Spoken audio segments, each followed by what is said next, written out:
A Fundação João Mangabeira e o escritor homenageiam vultos históricos das lutas camponesas. De acordo com o Projeto Nacional de Memória e Verdade sobre as Lutas Camponesas no Brasil, a Fundação João Mangabeira, sob a coordenação do jornalista Evaldo Costa, militante e ativista dos direitos humanos, editou o livro Palavra Acesa, Memória da Luta Camponesa, no qual são homenageados e tomados depoimentos de 25 personalidades que vivenciam as lutas camponesas, destacando-se entre eles Gregório Bezerra, Francisco Julião, Agassiz Almeida, Elizabeth Teixeira e Assis Lemos.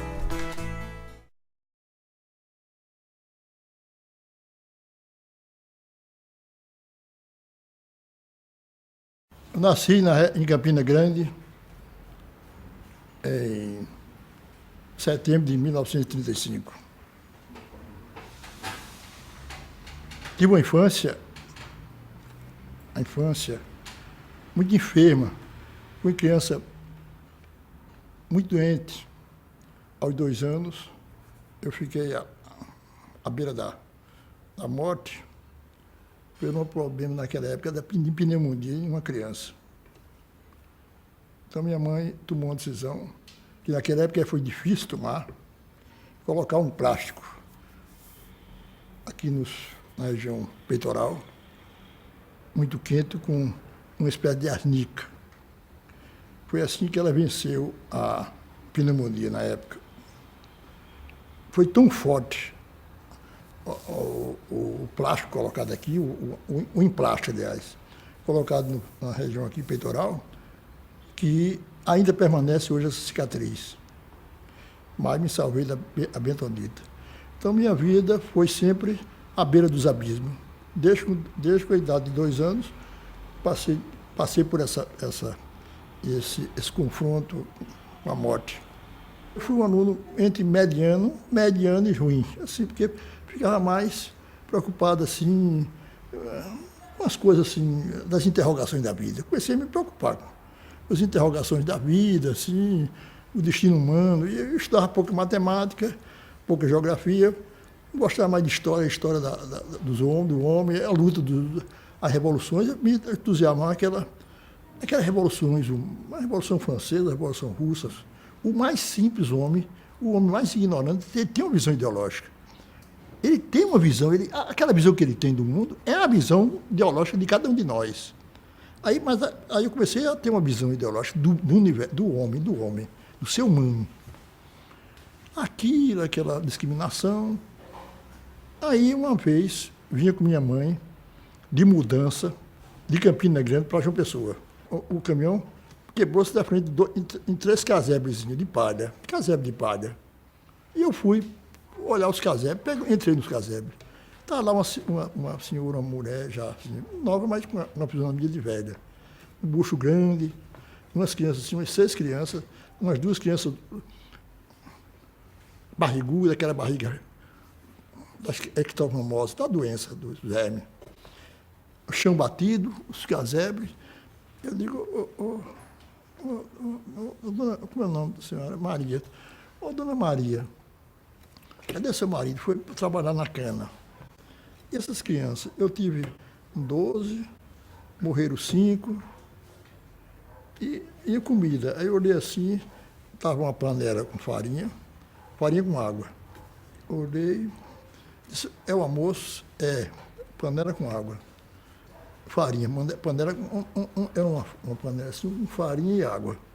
Eles esquentavam o almoço e as crianças comiam aqui farinha com água. Eu olhei aquelas barriguinhas, crianças assim tinha uma criança assim de 8 anos, mas com formação física de 2.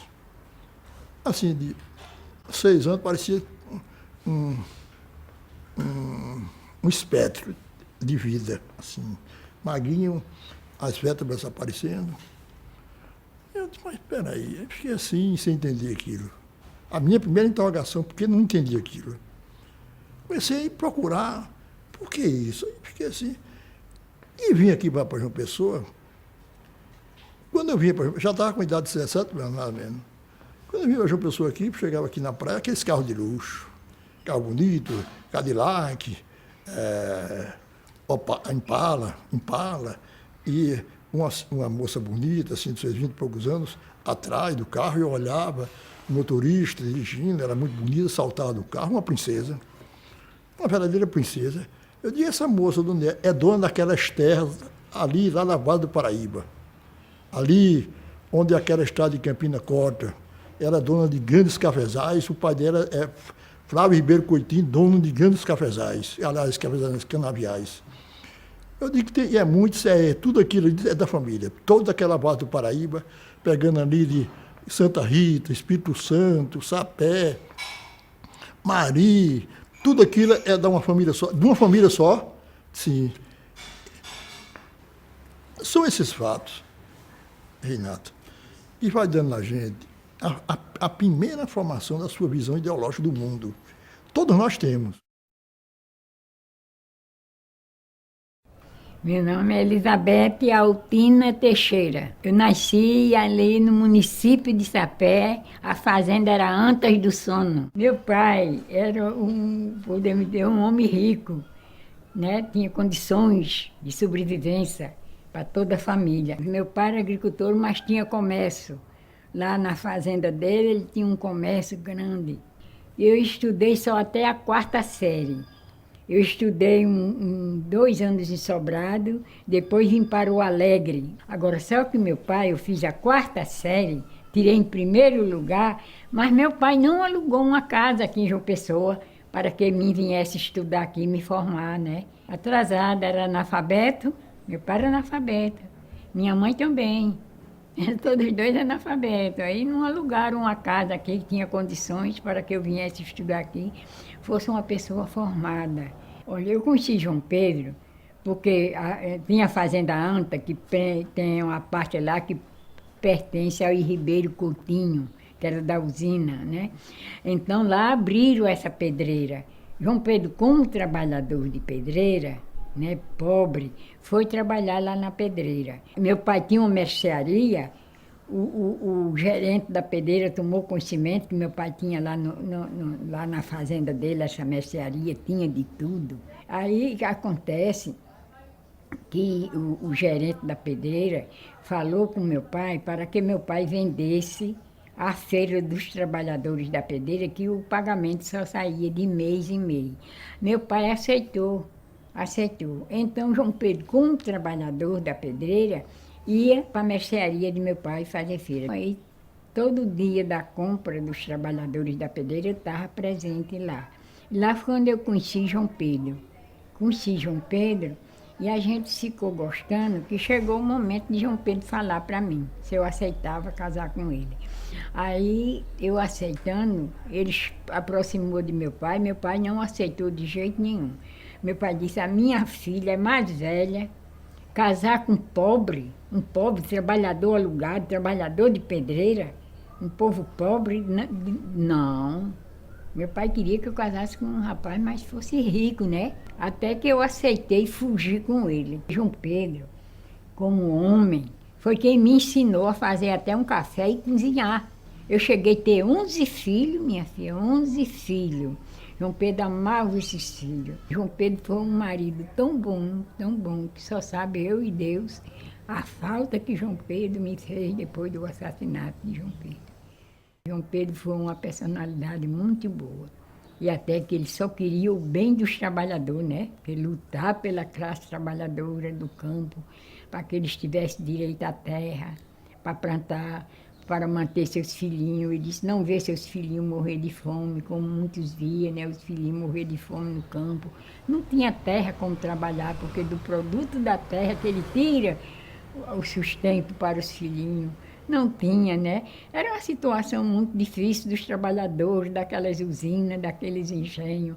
E João Pedro tomou conhecimento disso, a luta de João Pedro. João Pedro sabia, minha filha, que iam tirar a vida dele, mas que continuava a luta e dizia, todo dia me abraçava, vão tirar a minha vida, minha filha, você continua a minha luta.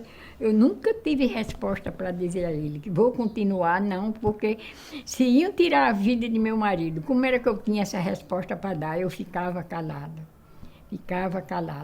Agora, no momento que eu cheguei em Sapé, que os nossos companheiros lá da Liga Camponesa já tinham trazido o corpo dele, estava o corpo dele naquele banco, que eu peguei na mão dele e disse: João Pedro, a partir de hoje eu continuo a sua luta para o que der e vier. E os filhinhos, tudinho, abraçando o corpinho do pai, todos presentes. Aí dei continuidade à luta de João Pedro no campo. Dei continuidade à luta de João Pedro, foi muitas prisões. A polícia me prendia como que eu fosse uma bandida, dando tiro.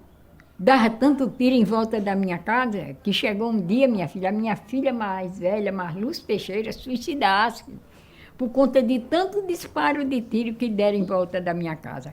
Um caminhão grande, cheio de policial e um pequeno. Aí esses policiais rodeando a casa e dando tiro, tiro mais tiro, tiro mais tiro.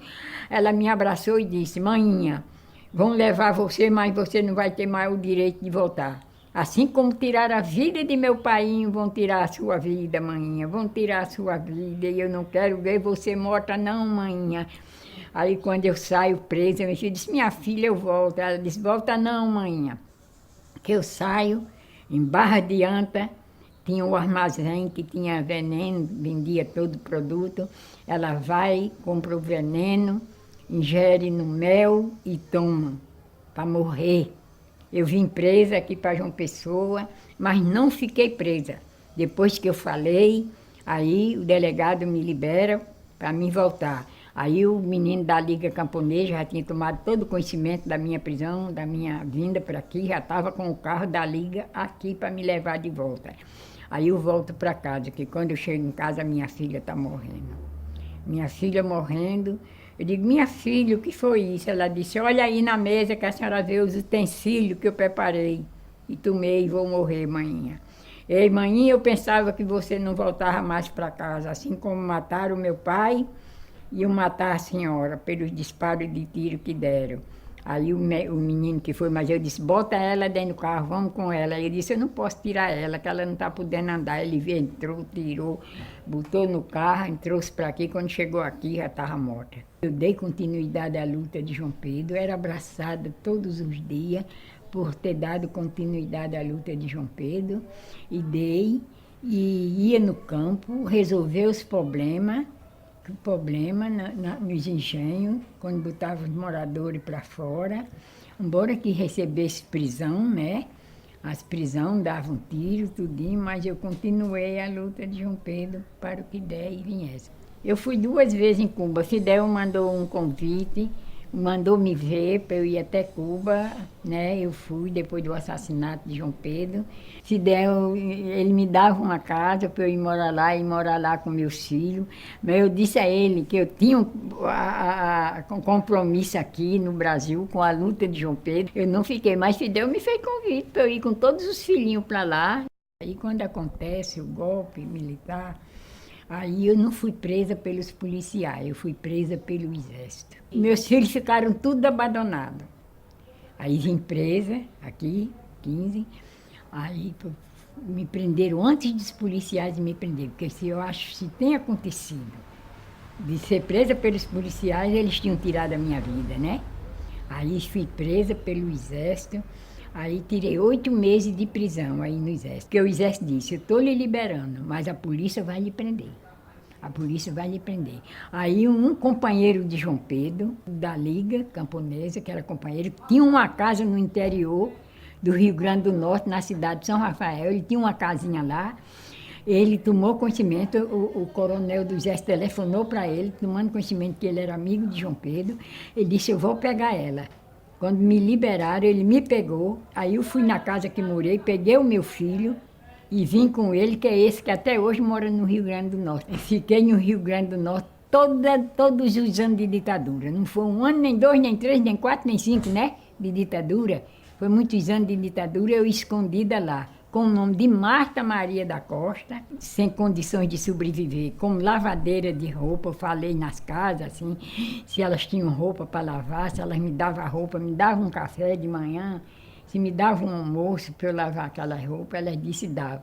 Aí era muita criança nas calçadas da rua, minha filha, sem ter direito a estudar. cidadezinha atrasada, aquele São Rafael.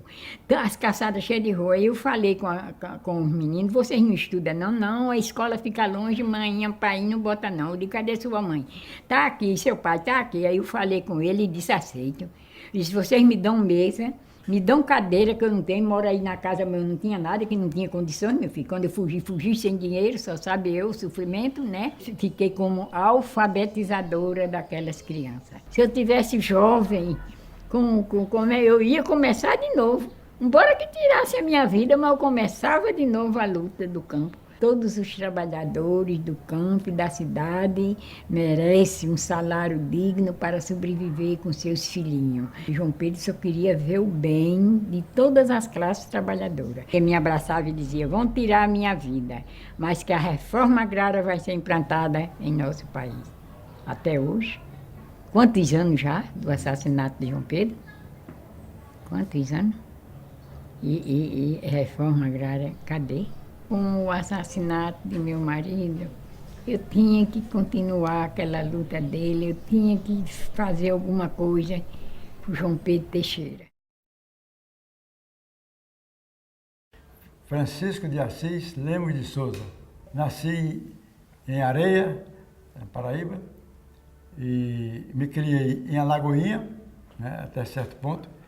Fui interno no antigo Colégio Pio X, aqui em João Pessoa. Como eu não tinha condições financeiras, né, de estudar em Recife, que eu pensava em ser advogado, né, aí só tinha uma escola aqui na Paraíba, que era a Escola de Agronomia do Nordeste. Então eu fui para a Escola de Agronomia e me formei em agrônomo. Né? E depois fiz um curso na Fundação Getúlio Vargas, no Rio de Janeiro, que me deu o título de economista, e então eu também fui professor da Faculdade de Ciências Econômicas aqui na Paraíba. Eu participava das lutas estudantis, né? Fui o primeiro presidente da União dos Estudantes da Paraíba, né? Eu e Lindenberg, nós dois fundamos aqui a União dos Estudantes da Paraíba. Eu fui o presidente e ele o vice, né? E foi o início da União dos Estudantes da Paraíba aqui, né? Do curso superior, né? Como estudante de agronomia, eu passei a ver a situação do campo, né? Que nós estávamos no sistema feudal. Então precisava passar para o capitalismo. A luta das ligas camponesas, na realidade, foi uma luta de transformar, tirar o país do feudalismo para o capitalismo. Por quê? Porque o trabalho era gratuito.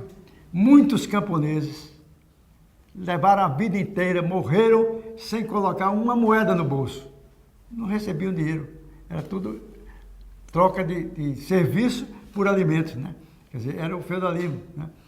E a nossa luta era para que eles recebessem o pagamento, recebessem dinheiro.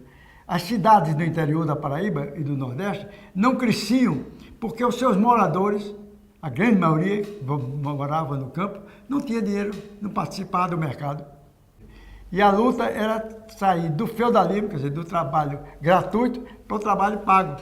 Então era para o capitalismo. Quando todo mundo dizia que era para o comunismo, era para o capitalismo. Na prática, na realidade, se examinando hoje, a luta era do feudalismo para o capitalismo.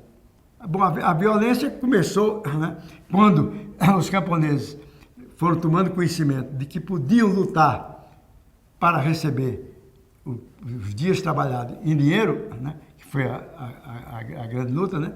Então houve uma reação muito grande dos proprietários rurais, né, que não queriam pagar em dinheiro, que o trabalho de graça, porque é que eles iam pagar? Então eles reagiram violentamente contra aquilo, e os camponeses então foram se organizando para defender essa ideia de receber o pagamento de salário. E a coisa então foi crescendo. Surgiu em Sapé a primeira liga na Paraíba, e aí foi se expandindo para Santa Rita, para Rio Tinto, para tantos outros lugares, né? Cresceu de tal maneira que o presidente Kennedy marcou uma viagem direta para conhecer Sapé, que declarou que o Nordeste podia se transformar no segundo Vietnã. Então ele vinha disposto a dar uma ajuda real ao Nordeste para evitar que que a coisa evoluísse para o socialismo, para aquela coisa toda. Mas foi assassinado uma semana antes, eu acho. Os irmãos dele tiveram aí, o Ted e o Bob Kennedy tiveram em Sapé, né? A dona Célia Guevara esteve em Sapé. Juscelino, Jango, esse pessoal aqui do Brasil todo, ia lá a Sapé para conhecer a luta. Quer dizer, a coisa cresceu de tal maneira que chamou a atenção. Sapé tomou um renome internacional, né? Eu era do Partido Socialista, né? Fazia parte do Partido Socialista. Então surgiu a eleição de 52, né? E várias pessoas se candidataram pelo Partido Socialista para ver se elegia, né, algum deputado, né? Então elegemos 6 deputados. A bancada do Partido Socialista deu lá um pulo grande, né? E eu estava entre esses que foi eleito. Eu fui mais votado aqui em João Pessoa na época. Coincidência, eu fui a última pessoa a falar com o João Pedro. Havia a sede da Federação das Ligas ali na cidade, aqui em João Pessoa, né? Eu encontrei com ele, conversamos sobre umas tarefas que iam acontecer em Sapé, que ele ia participar, né? E ele tinha vindo comprar uns livros para os filhos dele. Então, na hora da saída, o ônibus que saía para Sapé, saía ali onde era o antigo quartel da polícia. Então, eu fui levar João Pedro até a frente dos Correios, me despedi dele e cuidado, para você ter cuidado lá quando descer do ônibus lá, que ele ia para a casa dele, né? Aí ele não teve esse cuidado, ele desceu do ônibus e foi a pé, né? E quando ia chegando perto de casa, foi assassinado. Pois é, ele foi assassinado a mandado de Aguinaldo Veloso Borges, que era um grande fazendeiro daquela região de Pilar, né? Ele tinha influência muito grande na região e na classe de proprietários rurais, né? E ele, inclusive, era um homem violento, né? O negócio dele era matar mesmo, não tinha conversa, né? Foi julgado, foi condenado, ele era deputado, né? Mas aí, 6 deputados, ele era suplente, era o 6º suplente, 5 deputados, numa sessão, na hora que ele foi condenado pelo juiz Walter Rabelo de Sapé, condenou a prisão, ele veio para a Assembleia e 5 deputados pediram licença e ele assumiu. Aí ficou com imunidade parlamentar, não foi preso. Na noite do dia 31, estava no Ponto Sem Réis, né, com os amigos, quando veio a notícia, né, de que estava havendo um movimento, né? As tropas de Mourão Filho estavam avançando de São Paulo para o Rio de Janeiro, com a intenção de derrubar João Goulart, né? Então nós reunimos ali, né, no Ponto Sem Réis e foi criada uma comissão para ir a Recife conversar com a Arraes. Então nós fomos para Recife, chegamos lá no Palácio, a Arraes ia saindo, né? Então nós saímos com ele e o quartel já estava todo cercado pelas tropas do Exército. Atravessamos no meio de soldados, eu, Arraes, Antônio Augusto Rochela, e a Arraes então foi embora, né? E nós ficamos ali sem ter o que fazer. Eu fiquei sem saber para onde ir, aí fui para a casa de Osmar de Aquino. E eu fiquei lá como que fosse escondido, né? Dia 6 de abril, cercaram a casa de Osmar e me prenderam. E dia 9, me levaram para Fernando Noronha. E na estrada de Recife para cá, quando eu vinha, o então coronel Hélio Ibiapina parou o jipe que vinha me trazendo, descemos assim numa área de mato, né? Podia passar as pessoas na estrada e não via. Tiraram minha roupa, me penduraram num galho de árvore lá, um jornal no ânus e tocaram fogo. Me trouxe aqui, eu todo queimado, fiquei aqui no 15, até o dia 9. Dia 9 me transferiu para Fernando Noronha. Aí fiquei lá em Fernando Noronha, lá não houve tortura porque o comandante não deixava torturar. Mas havia terrorismo, né? Quer dizer, o Ibiapina ia lá, então botava a gente em fila e que ia fuzilar e aquela coisa todinha. Era um terrorismo danado, né? Eu tinha sido preso no dia 6. Dia 9, eu estava sendo transferido para Fernando Noronha quando recebi a notícia de que tinha sido cassado o mandato na Assembleia, né? Eu vim de Fernando Noronha, né? Fiquei uns dias no quartel das Cinco Pontas, né? Lá com Gregório Bezerra, né? Aí fui transferido para aqui, para João Pessoa, que era completamente diferente, tanto que João Alfredo e Pedro Fazendeiro estavam no 15, né? E foram soltos, entre aspas, à noite, né? Até hoje não apareceram. E eu escapei porque tive uma sorte. No domingo, tinha uma visita de 7 minutos por semana. Uma vez por semana, 7 minutos. No domingo, a família podia visitar o preso.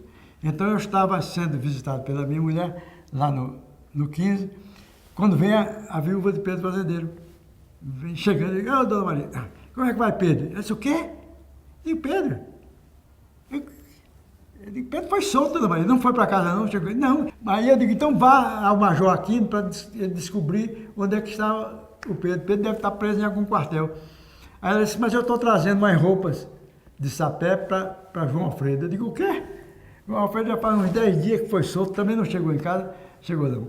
Aí a minha sorte foi essa. Aí minha mulher foi com minha mãe à noite, nesse mesmo dia, no domingo, na casa do Major Cordeiro, e minha mãe botou o dedo na perna dele e disse, Major, se o senhor for soltar meu filho, me avise que eu quero sair com ele. Para não acontecer o que aconteceu com Pedro Fazendeiro e João Alfredo, que estão dizendo que foi morto e que foi o senhor que matou. O Cordeiro levantou, foi ao quartel e me transferiu imediatamente para o grupamento de engenharia. Ele teve um susto, né? Porque ele foi o responsável mesmo pela morte dos dois, né? Então, eu seria naturalmente, pensei que nós estávamos sendo acusados da mesma coisa, né? Então, houve esses fatos, né? As ligas tinham uma posição de muita firmeza em favor da reforma agrária, né? Da alfabetização dos camponeses, né? Conquistas para as populações da cidade, né? Não era uma coisa, não era de greve, nem de coisa nenhuma, era uma luta, vamos dizer, que tinha uma forma diferente e não estava ligada a partidos políticos. Era uma luta de interesse dos trabalhadores, dos camponeses. Chamou a atenção, né, do país, né, para a situação daquela... Tanto que houve, logo em seguida, o quê? Campanha pela alfabetização.